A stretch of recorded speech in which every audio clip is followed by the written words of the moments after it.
अस्सलामुअलैकुम वरहमतुल्लाहि वबरकातुहू। नाज़रीन, उम्मीद करता हूँ आप सब खैरियत आफियत के साथ होगी।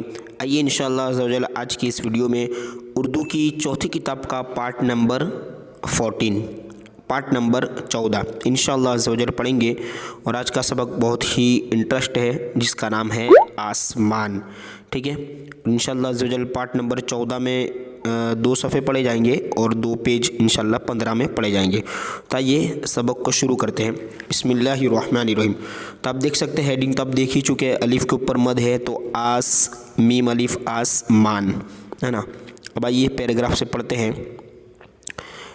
ये तुम्हें बताया जा चुका है, इससे पहले भी सबक आ चुका है। ठीक है, अल्लाह अज़्ज़ा वजल के बारे में निरानी शान वाला, तो उसमें बताया जा चुका है कि अल्लाह ताला जल्ल शानुहु ने 7 आसमान पैदा फरमाए हैं। अब कुछ है ना, अब कुछ इनकी बनावट यानी आसमान की जो बनावट का हाल सुनो। अब आइए देखते हैं आगे क्या बताया जा रहा है। जिस आसमान को तुम रोज़ाना अपनी आँखों से मुशाहिदा माने वही देखना है ना, करते रहते, ठीक है, करते रहते हो, और वो पहला है यानी मुशाहिदा करते रहते हो वो पहला है यानी जो हम आसमान ज़ाहिरी तौर पे जो हमें दिख रहा है। ठीक है, और दूसरा आसमान इसके ऊपर है। अब देखिए आगे बताया जा रहा है कि सामने नक्शा देखो। तो आप देख सकते हैं ये नुक्ता है बीच में और ये बिल्कुल गोल जो सर्कल है, ये 7 को आसमान बताया गया है ना। देखिए आगे पढ़ते हैं क्या बताया जा रहा है। इसमें एक नुक्ता और 7 दायरे, दायरा यानी सर्कल, ये जो गोल है वो दायरे हैं। नुक्ते है ना, नुक्ते को ज़मीन फ़र्श करो यानी नुक्ते को आप ज़मीन मानो।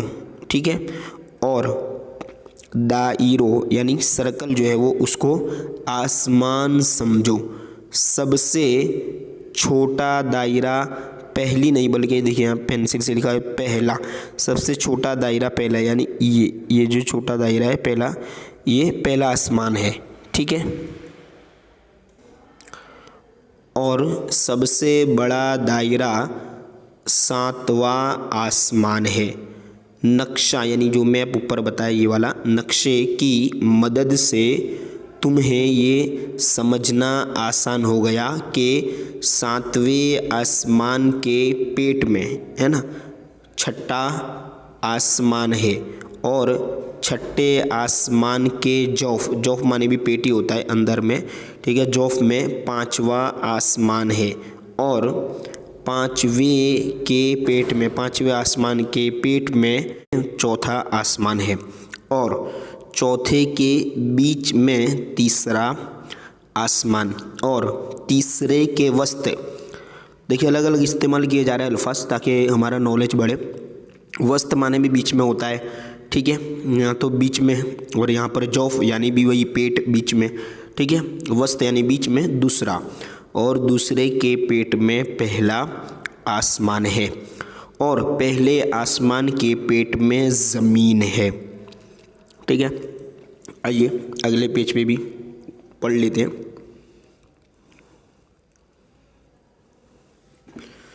आप देख सकते हैं इस पैराग्राफ से, जिस ज़मीन पर हम और तुम, ठीक है, और दूसरे लोग आबाद हैं यानी रहते हैं, वो पहली है।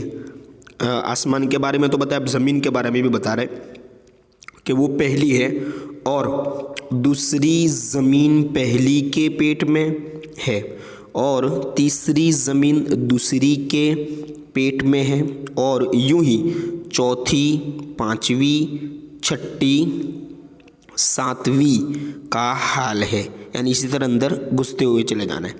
पहली ज़मीन सबसे बड़ी और 7वीं सब में यानी सबसे छोटी है। ठीक है, हमने आसमानों की साख्त यानी इसकी बनावट, ठीक है, आकार वगैरह, साख्त का जो नक्शा पेश किया यानी पहले वाले पेज पे जो हमने देखा, पेश किया है वो आयत कुरान यानी कुरान की आयत के ऐन मुताबिक यानी कंप्लीट मुताबिक है। ठीक है, चुनांचे कुरान मजीद का इरशाद है यानी अल्लाह तबारक व तआला इरशाद फरमाता है खलक सबअ समावातिन तिबाक़ा, यानी अल्लाह ताला ने तले ऊपर 7 आसमान पैदा फरमाए। तिबाक़ माने एक के ऊपर एक। ठीक है, ज़मीन व आसमान के अलावा अल्लाह ताला ने कुर्सी और अर्श भी पैदा किया है। इस कुर्सी की शक्ल व सूरत कैसी है, क्वेश्चन मार्क है ना, कैसी है ये नहीं मालूम, क्योंकि कुरान मजीद और हदीस शरीफ में इसकी शक्ल यानी ये कुर्सी की शक्ल का हाल नहीं बताया गया है, मगर इसका फैलाव है ना, फैलाव यानी कितनी फैली हुई है, और घेराव घेरना इतना बड़ा है कि 7 ज़मीन और 7 आसमान इसके पेट में है। अल्लाह ताला फरमाता है, आपने सुना भी होगा, आयतुल कुर्सी हम पढ़ते रहते हैं, इसमें आता है ना वसिअ कुर्सियुहुस समावाति वल अर्द, यानी अल्लाह की कुर्सी 7 ज़मीन और आसमान को घेरे हैं, है ना, घेरे हुए। ठीक है, इहाता किए हुए, जैसे किसी लकोदक मैदान में एक छल्ला पड़ा हो, है ना, और रहा अर्श आज़म, तो सुबहान अल्लाह इसके फैलाव का क्या कहना। 7 आसमान और कुर्सी सब इसके घेरे में है। ठीक है, अर्श आज़म जो हाल 7वें आसमान का कुर्सी के सामने का है, वही हाल कुर्सी का अर्श आज़म के मुकाबले में, यानी सबसे बड़ा। आज़म माने ही बड़ा होता है, अर्श सबसे बड़ा अर्श है ना, मुकाबले में है। अब आगे इंशाल्लाह अगले पार्ट में यहाँ से पढ़ेंगे।